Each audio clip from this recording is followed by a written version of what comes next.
Wah, gila sih. Ini udah 17 Agustus dan kita ngerayain kemerdekaan Indonesia lagi. Tapi kalau Pak Pitan sendiri, masih ngerayain nggak kemerdekaan Indonesia? Nah, begini, merdeka berarti kita pernah dijajah.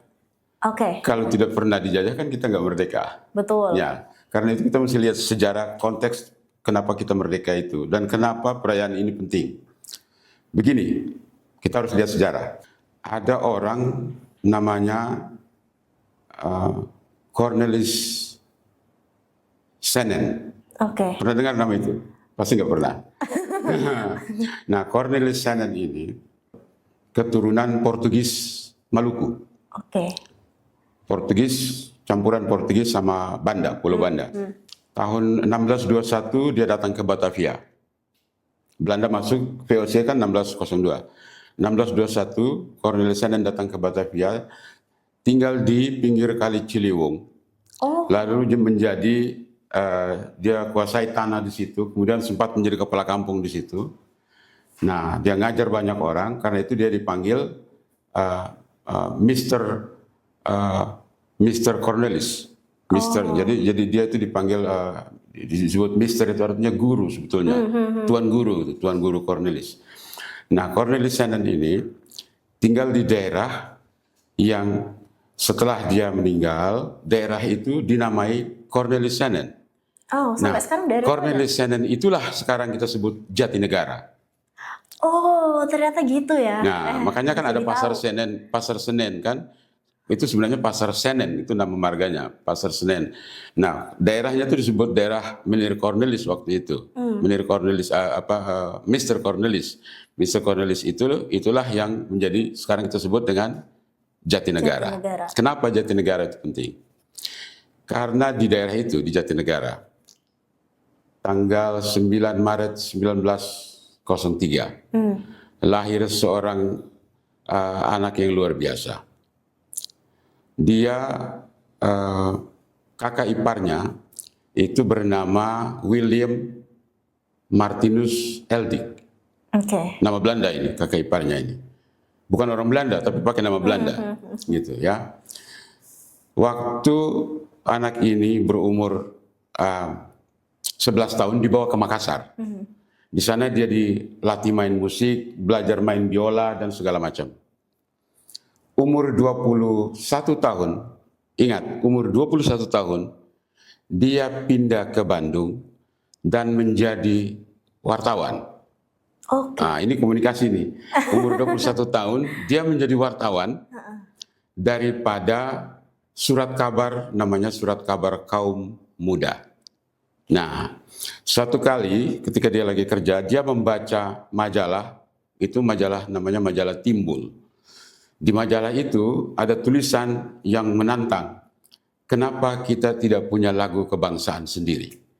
Lalu dia duduk, dia menulis lagu Indonesia Raya. Itulah Wage Rudolf Supratman. Itu sejarahnya. Oke, WR. Bayangkan umur 21 tahun anak ini menulis lagu yang sampai sekarang kita sudah 81 tahun kita nyanyi. Sebentar saya akan masuk. Apakah betul kita mengerti pesan di dalam lagu Indonesia Raya? W.R. Supratman ini, dia waktu di Makassar, dia diajari main biola. Sehingga dia waktu umur 21 tahun sudah mengarang lagu Indonesia Raya.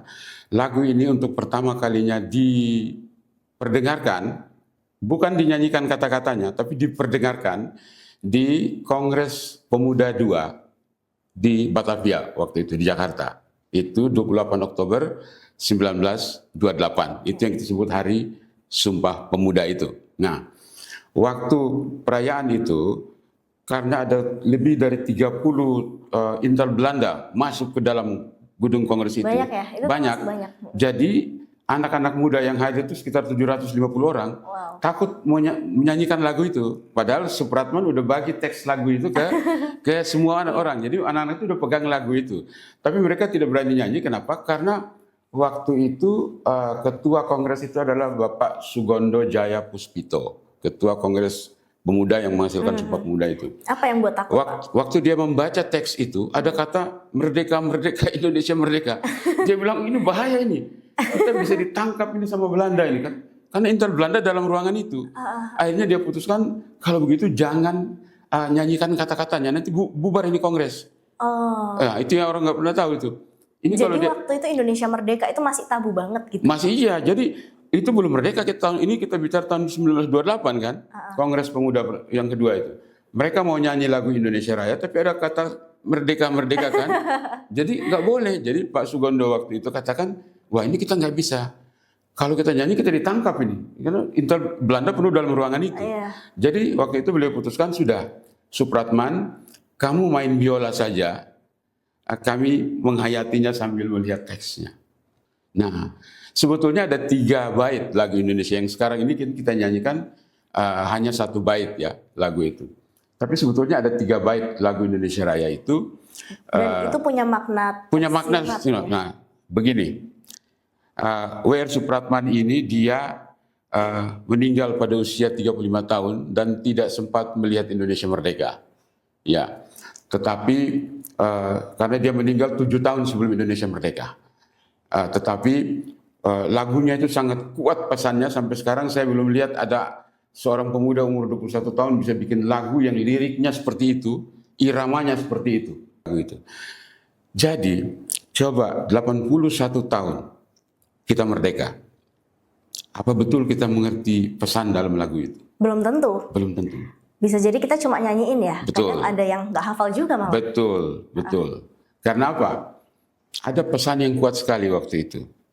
W.R. Supratman tulis liriknya, ya, bangunlah jiwanya, bangunlah badannya untuk Indonesia Raya.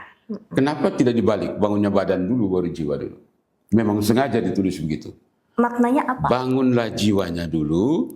Jadi di dalam pikiran seorang pemuda 21 tahun ini, dia pikir bahwa, dia kan bilang, di sanalah aku berdiri. Kan bukan di sini, padahal dia ngarang lagu di Bandung. Coba. Tapi kalau lirik lagunya katakan, di sanalah aku berdiri, jadi pandu ibuku. Karena di dalam angan-angan dia, Indonesia yang raya, atau Indonesia yang besar, Indonesia sebagai negara besar, itu yang dia impikan. Itu akan tercipta di sana setelah kita keluar dari belenggu penjajahan ini. Makanya dia bilang bukan di sini, karena di sini masih terjajah. Tapi di sana ketika kita keluar, kita sudah merdeka, maka Indonesia akan menjadi negara besar. Itu ada dalam, itu yang dia pikirkan. Makanya liriknya dia tulis, bangunlah jiwanya dulu, baru bangun badan. Bangunlah jiwanya, bangunlah mentalnya, bangunlah karakternya, bangunlah perilakunya dulu, baru membangun fisik. 81 tahun kita merdeka, kita tidak mengerti pesan penting dalam lagu itu. Kita sibuk membangun fisik, Tapi ya, kita tidak tapi membangun core-nya, tidak membangun akarnya. jiwa. Kita tidak membangun mental bangsa. Kita tidak membangun karakter bangsa. Makanya coba lihat seperti sekarang. Pembangunan fisik hebat kan? Maju sekali, gedung bertingkat, mewah, anggun dan segala macam. Tapi mental dan jiwa bangsa ini kenapa keropos? Betul. Kenapa keropos? Coba lihat. Kenapa sehingga orang sekolah tinggi-tinggi tapi bisa masuk penjara? Kenapa orang sekolah sampai jadi profesor, jadi doktor, tapi bisa masuk penjara? Karena kita sibuk membangun badan, kita sibuk membangun fisik. Pengetahuan itu menjadi impartasi pengetahuan, bukan pendidikan. Ya, tapi yang terjadi di sekolah adalah impartasi pengetahuan, knowledge saja. Tetapi kita tidak mengeducate, kita tidak membangun jiwa bangsa ini.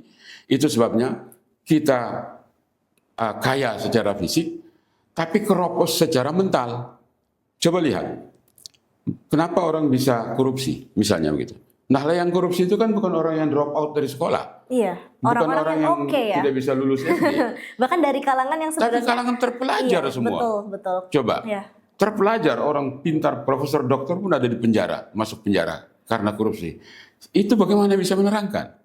Satu waktu saya ditanya seorang teman saya wartawan Jepang, coba kamu terangkan, kenapa orang masuk ke gedung KPK, ditangkap KPK, masih bisa senyum, Masih bisa lambai-lambai, seolah-olah tidak ada apa-apa yang salah. Iya. Apa yang salah dengan kita? Seperti itu. Nah, jadi pesan terpenting daripada W.R. Supratman, kita bangun jiwa bangsa ini, baru membangun badannya. Tapi selama ini kan kita di setiap acara kenegaraan kita bicara bangunlah jiwanya, bangunlah badannya, tapi yang dibangun badannya, fisiknya yang kita bangun, jiwanya tidak dibangun kan? Seperti ini, gitu. Kenapa ada kenakalan remaja? Kenapa ada orang selingkuh? Gitu. Kenapa ada orang melakukan berbagai macam kejahatan? Tipu sini, tipu sana, senang lihat orang susah, susah lihat orang Maling senang. sini, maling situ. Maling sini, maling sana, copet nilap sini, nilap sana. Kenapa? Inilah bukti bahwa rusak ini mental bangsa kita ini. Karena lagunya bilang, bangun jiwa dulu, baru bangun bangsa. Tapi kita lupa membangun jiwa. Makanya banyak orang sakit jiwa pada kadar yang berbeda-beda kan? Kadarnya yang berbeda-beda. Yang paling ekstrim ada di rumah sakit Menur kalau di Surabaya. iya ya kan, bicara sendiri apa segala macam kan begitu kan, ya. Tapi pada level-level tertentu kan banyak orang sakit jiwa, tidak normal interaksi dengan sesamanya, ya toh, dengan tetangga, dengan teman kerja. Kita menjadi bangsa yang gampang sekali emosi, sumbu pendek, nggak pikir panjang, tidak saling tidak saling mendukung, bahkan saling menjatuhkan. Kenapa kita saling menjatuhkan? Nah, karena kita udah terbiasa dibentuk kayak gitu kali. Nah, ini karena kita mewarisi peninggalan penjajah yang seharusnya kita tinggalkan. Kenapa? Begini, dulu itu di zaman sekitar tahun 1910-1920 ke atas, ya. Jadi tentara Belanda ketika merayakan perayaan Ratu Wilhelmina kan tidak ada hiburan. Oke, ya. Nah, jadi dia pikir bagaimana biar bisa menghibur diri dan biar gak bosan. Nggak bosan gitu. Dia panggil itu orang-orang pribumi, kamu pasang tiang, taruh oli dari mobil, dibikin licin, taruh oli dari mobil, ditaruh sandal jepit, korek api, handuk, apalagi panci, periuk, segala barang-barang yang barang ala kadarnya. Ya, tapi waktu itu kan rakyat kita miskin, kita nggak punya itu begitu. Jadi waktu itu kita anggap ini hadiah ini. Jadi masyarakat Indonesia waktu itu kayak seneng banget ya. Iya. Misalnya mereka bisa dapat kalau bisa dapat itu senang sekali, hadiah sekali kan, hadiah sekali itu. Dipasang Belanda pasang ini hadiah-hadiah yang ala kadarnya ini di atas. Lalu orang Indonesia ini disuruh kamu panjat, tapi kan licin. Lo berarti kayak panjat pinang. Panjat pinang. Panjat pinang kan licin. Jadi untuk bisa dapat hadiah itu harus naik dan saling injak kan. Satu naik, satu tarik, satu naik, satu injak Mana yang lebih cepat sampai atas. Iya, gitu ya? tapi untuk bisa sampai atas kan harus saling menginjak dulu. Saling menginjak dulu gitu kan. Kalau ada yang naik, yang di bawah pengen lewat kan dia harus tarik ini ke bawah. Apa yang ditinggalkan Belanda waktu itu? Bagi dia ini hiburan. Orang Indonesia lagi lihat panjat pinang, lihat mau mengejar hadiahnya, gitu. Yang dilihat oleh orang Indonesia waktu itu adalah hadiahnya. Tapi yang dilihat Belanda bukan hadiahnya. Keseruannya. Beginilah cara kita mengajar mereka supaya ke depan mereka akan saling injak dan saling tarik. Sampai hari ini menjadi budaya di dalam bangsa kita. Kita saling injak, saling tarik. Mana ada orang Indonesia senang kalau sesamanya senang? Makanya ada bilang SMS kuadrat ya. Senang lihat orang susah, susah lihat orang senang. Orang sesama teman gitu. Benar. Kalau kamu dapat hadiah, temannya senyum. Apa betul dia senyumnya ikhlas? Belum tentu. Belum tentu. Iya. Belum tentu. Kok aku gak dapat gitu? Ya, dia kan yang begitu. dapat. Ya. Karena sejak bertahun-tahun, sejak zaman penjajahan, kita diajar untuk mendapat hadiah, kamu harus saling injak dan saling tarik. Sampai hari ini, coba lihat, di negara kita, satu orang mau naik, pasti ditarik. Bukan kebaikannya yang dilihat, tapi di mana jeleknya. Oh, jeleknya di sini, dibongkar habis-habis, diceritakan kepada semua orang. Sehingga kita menjadi bangsa yang tadinya katanya murah senyum, kita menjadi bangsa yang pendendam, iri hati, suka iri, tidak suka kalau sesama kita naik. Ya toh? Tidak suka kalau sesama kita naik, gitu kan? Pak, tapi mungkin kita juga sebenarnya nggak notice. Itu kan cerita yang sebenarnya kayak, oh ternyata ada ya cerita seperti itu gitu. Nah, gimana cara numbuhin kesadarannya gitu? Apalagi anak-anak muda zaman sekarang gitu. Mana mereka mikir seperti itu? Betul. Jadi begini, kalau kita sudah sadar bahwa panjat pinang itu adalah pembodohan yang ditinggalkan oleh penjajah Belanda waktu itu untuk mengajar kita saling tarik dan saling injak. Seharusnya merayakan hari kemerdekaan diubah dong, jangan begitu caranya. Ini kan peninggalan kolonial untuk membodohi kita. Masa kita merayakan hari merdeka dengan melestarikan cara Belanda membodoh-bodohi kita, cara penjajah membodoh-bodohi kita? Coba. Nah, kenapa tidak di zaman yang sudah modern begini? Kita juga ngikutin perkembangan zaman. Iyalah, jadi perayaan misalnya, perayaan 17 Agustus ini jangan urusan panjat pinang, lari karung, makan kerupuk, jangan gitu. Tapi menarik modern juga dikit lah. Kalau misalnya kayak lari karung gitu ya, balap karung, yang aku perhatiin ibaratnya kan kita lari nih lomba, kita cepet-cepetan untuk sampai garis akhir. Tapi kalau misalnya kita kesandung, kita jatuh, itu sama korelasinya kayak yang sebelumnya. Iya, karena apa? Mereka mengajar kita, waktu penjajah itu mengajar kita, betul kamu berlari untuk bisa sampai sana nanti kamu dapat hadiah. Tapi konsekuensinya dua. Satu, kamu bisa jatuh kalau kamu mau cepat. Yang kedua, kamu tidak sadar bahwa sebenarnya kamu tidak merdeka. Kamu sedang lari di dalam keterkungkungan. Lari di dalam, terkungkung di dalam itu. Betul. Jadi lari yang sebenarnya kan tidak pakai ikat-ikatan kan? Lari aja gitu kan. Kenapa kalau lari harus pakai dan masuk karung baru lari? Kayak gitu. Itu kan nggak masuk akal itu. Itu tuh zaman Belanda ada juga, Pak. Oh iya, diajarkan. Jadi Belanda itu membodohi kita dengan segala macam cara. Saya mau bilang, itu sebabnya sebetulnya Ratu Wilhelmina itu tidak rela Indonesia merdeka. Dan dia inilah, di zaman dia sebagai ratu inilah, Belanda mengajar kita untuk lari karung, Belanda mengajar kita untuk panjat pinang dan segala macam.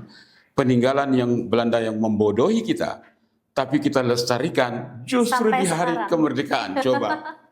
Bagaimana tidak kontroversi coba? Kenapa tidak misalnya kita bikin lomba IT, lomba komputer, cerdas cermat, misalnya cerdas cermat tentang sejarah perjuangan bangsa. Tapi pertanyaannya, pemerintah kita tahu nggak hal itu? Nah, ini pertanyaan yang sangat menggoda. Sangat menggoda. Nah, pertama begini, ada dua jenis orang. Ada orang yang tidak tahu sama sekali bahwa sebenarnya dengan melestarikan tradisi seperti ini, kita melakukan tradisi seperti ini, kita melestarikan cara penjajah membodohi kita. Cara penjajah membuat kita untuk apa? Untuk bisa ribut, saling tarik, saling iri-irian, saling berantem, saling menjatuhkan. Atas masa lalu itu. Iya. Gitu, ya. Justru kenapa di hari yang mestinya kita sudah merdeka dari semua itu, yang kita pakai sebagai tanda perayaannya adalah peninggalan yang membodohi rakyat kita. Nah, makanya pertanyaan tadi, apakah pemerintah kita tahu? Jawaban saya ada dua jenis orang. Gimana? Yang pertama adalah orang yang memang tidak tahu dan tidak sadar bahwa dia adalah produk daripada upaya pembodohan oleh penjajah. Yang kedua, mungkin dia tahu, tapi dia tutup mata. Ada dua jenis orang itu. Nah, jadi ke depannya harus apa? Coba kita lihat perayaan hari kemerdekaan di negara-negara lain. Ada nggak lari karung? Ada nggak panjat pinang? Kebanyakan mereka melombakan sesuatu yang memang berhubungan sama kemajuan zaman, teknologinya, seperti gitu. Ya tuh. Benar. Mereka pakai teknologinya atau atraksi hiburan yang menantang, yang gitu, yang menantang. Tapi itu semacam olahraga juga kan begitu kan? Tapi tidak seperti kita. Pada jatuh-jatuhin gara-gara orang lari itu badan pada ini, bahkan ada yang lucu itu saya lihat di video di YouTube itu. Ada yang panjat sampai di atas, temannya ini saking ini tarik celananya telanjang dia jatuh ke bawah. Ada itu. Ada di video sampai begitu. Ini kan pembodohan. Kenapa pembodohan ini kita masih pakai di hari yang mestinya membuat kita merasa merdeka? Berarti pikiran kita belum merdeka. Karena sesuatu yang biasanya itu salah, tapi kalau sudah dibiasakan dia akan menjadi benar. Betul. Makanya generasi muda harus berani melawan arus. Ya, generasi muda harus berani melawan arus. Tapi gimana Pak kita bisa melawan arus quote unquote gitu ya di pemerintahan seperti sekarang? Nah, coba lihat. Seorang W.R. Supratman umur 21 tahun. Ini pasti di atas 21 tahun semua. W.R. Supratman tuh 21 tahun bikin lagu yang sampai sekarang tidak diubah sampai sekarang. Iya. Coba lihat. Selain jadi di bait kedua dia bilang di bait pertama dia bilang bangunlah jiwanya, bangunlah badannya. Tapi ada di bait kedua. Di bait kedua di bait kedua baris yang sama dia bilang sadarlah hatinya, sadarlah budinya untuk Indonesia Raya. Sedangkan untuk bait itu kita jarang nyanyiin loh, Pak. Ya, karena apa? Karena ada keputusan peraturan pemerintah nomor 44 tahun 1958. Itu menetapkan bahwa lagu kebangsaan itu dinyanyikan satu bait saja. Itu ada peraturan pemerintah gitu. Tapi sejauh ini Tapi kalau pergi di Museum Nasional ada itu masih, teks ya. lengkapnya itu. Bahkan di Belanda ada teks lengkapnya. Tapi yang saya dengar-dengar tuh sejauh ini lagu kebangsaan kita tuh yang terbaik, Pak. Kalau yang saya dengar Memang betul, biasanya. memang terbaik. Dan coba lihat, makanya saya pengen ya, ada nggak satu anak generasi sekarang umur 21 tahun ciptakan sesuatu yang seperti itu? Sekarang mungkin profesor juga belum sempat mikir itu. Iya, zaman Dahsyat, sekarang kan? mungkin mikirnya kayak, quarter life crisis. Nah, tapi saya mau bilang begini, itu berarti ya generasi muda Indonesia itu dahsyat. Tapi mungkin Kalau zaman dulu saja begitu, sekarang harusnya lebih hebat dari itu. iya, tapi potensinya kurang dimaksimal. Potensinya belum ditemukan. Iya. Banyak orang belum menemukan. Kenapa? Karena banyak orang bekerja di tempat yang tidak ada hubungannya dengan sekolahnya. Coba cek di seluruh Indonesia ini. 90 berapa persen. Orang sekolahnya kemana, kerjanya di mana. Betul. Sehingga potensi anak muda itu tidak dia temukan sendiri. Nanti waktu dia sudah kerja, dia kembangkan bakatnya sendiri, baru tahu, oh ternyata saya bisa ini, ternyata saya bisa ini. Gitu. Karena pendidikan tidak mengarahkan mereka untuk maksimal di potensinya. Pak, tapi kalau misalnya kita ngomongin kemerdekaan ya, yang saya lihat itu tuh sekarang udah beda. Dulu tuh hari kemerdekaan itu rasanya meriah banget. Kita menanti-nantikan masyarakat Indonesia. Sekarang cuma kayak formalitas aja. Ya, karena sesungguhnya merdeka itu, yang sesungguhnya itu adalah apa yang dirasakan setiap oknum rakyat Indonesia. Jadi kita belum merdeka, Pak. Soalnya Nah, kita masih banyak yang susah. Banyak sekali orang yang belum merdeka. Merdeka dari penjajahan Belanda dan Jepang dan Inggris sudah terjadi. Ya toh, terakhir tahun 49 ketika penyerahan kekuasaan, konferensi meja bundar ya. Tetapi merdeka dari berbagai tantangan hidup ini. Kita belum merdeka dari kemiskinan. Betul. Kita belum merdeka dari keterbelakangan. Betul. Keterbelakangan itu bukan saja illiteracy, bukan saja buta huruf. Keterbelakangan itu Dari pikiran juga bisa. ignorance ya. Ignorance. Ignorance itu lebih dari bodoh ya. Ignorance itu bodoh, tetapi dia tidak mau tahu bahwa dia bodoh. Kita memilih untuk cuek ya sudah Dan gitu. orang yang ignorance itu kan nggak bisa diajari. Susah. Gitu.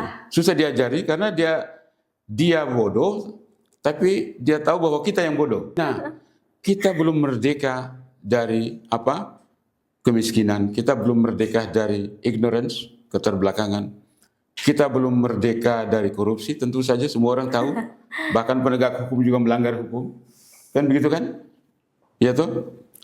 Bukan rahasia umum kan? Semua orang udah tahu itu. Nah, jadi apa? Yang tadi pesan W.R. Supratman, jiwanya tidak dibangun kan? Makanya orang bisa sampai menjabat begitu tinggi kok masih bisa masuk penjara.